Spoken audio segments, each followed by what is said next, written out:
Good evening and welcome to Crap Grandma Says. It's Monday, July 21st, 2025. Today I'm still going to talk a little bit about Trump and Epstein, but I'm going to talk about them in terms of how they got to be in the positions they got to be in to be able to exploit people like they did and still do in the case of Trump. And I think that starts with a discussion of unfettered capitalism. And I'm going to start off by saying that I am not anti-capitalism. I am anti-unfettered capitalism because it is self-interested. Unfettered capitalism, and capitalism itself, is not technically our government. It's just the creepy billionaire puppeteer behind the curtain pulling the strings while Congress plays marionette and chants free market like it's a magic spell to fix everything from healthcare to housing. We have a constitution, but it might as well be written on a napkin in a hedge fund's break room the way that we treat corporate interests like they are sacred in this country. Instead of the people, we don't treat people like they're sacred, we treat corporate interests like they are. And let's not forget the crown jewel of corporate control, Citizens United. That flaming garbage fire of a decision handed corporations the keys to democracy and said, congrats, you're people now, just taller, richer, and immune to jail time. Ever since then, we have not been living in the democracy our founding fathers envisioned for us. We've been living in an eBay listing. Highest bidder gets the laws they want, while the rest of us are stuck with thoughts and prayers and trickle-down crumbs.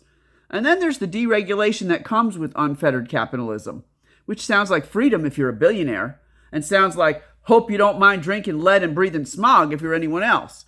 For regular folks, deregulation means food that might poison you, water that might catch fire, banks that gamble with your life savings, and workplaces that quietly shrug when you die on the job. Now pair that with no medical insurance, because God forbid healthcare might be a right and not a yacht club membership, and you got a system that will happily watch you get sick, bankrupt yourself trying to survive, and still find a way to profit off your GoFundMe funeral. And I have never understood the attitude of this country towards Medicaid. It is always better to pay for people to have health care on the front end of things, because what that means for people who are uninsured is that everyone who is insured has to pay more. They pay more in insurance premiums and they pay more for their medical care because somebody is going to be funding the care for those who are still getting sick but don't have insurance. And that's you and me. If you have insurance, that's who it is. It's us that have insurance. So I've never understood the problem that this country has with providing medical care for people, a payment system for medical care. And if you're wondering how all of this got so much worse, look no further than that big, beautiful bill of 2025, that big, ugly bill, the Frankenstein legislation marketed like a patriotic miracle and passed with all the subtlety of a smash and grab. It slashed what was left of regulatory oversight, gutted labor protections, handed out corporate tax loopholes like Halloween candy, redefined public services as optional amenities, and cut health care. It's not policy. It's a billionaire wish list, gift wrapped in red, white, and blue. All of this is the inevitable rot of unfettered capitalism, an ideology that doesn't care if you're decent, moral, or even human. It rewards the ruthless, the manipulative, and the morally bankrupt. And that's how we ended up with Epstein and Trump, men who rose to power not in spite of their cruelty, but because of a system that values profit over people. They got rich exploiting loopholes, labor, and lives.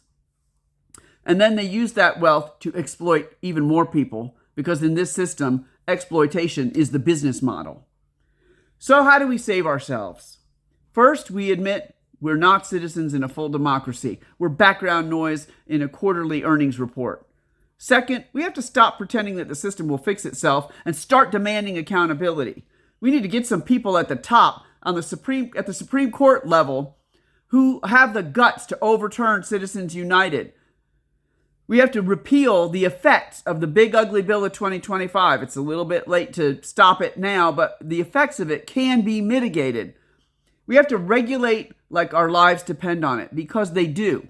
And that's something the corporations don't tell us. They scream for deregulation because they want to do whatever the heck they want to do. We also need to demand healthcare, housing, education, and clean air like our lives depend on it, because they do. If capitalism is the religion, we have been tithing our rights, our safety, and our humanity for far too long. It is time to flip some dang tables and maybe even throw some through some boardroom windows while we're at it.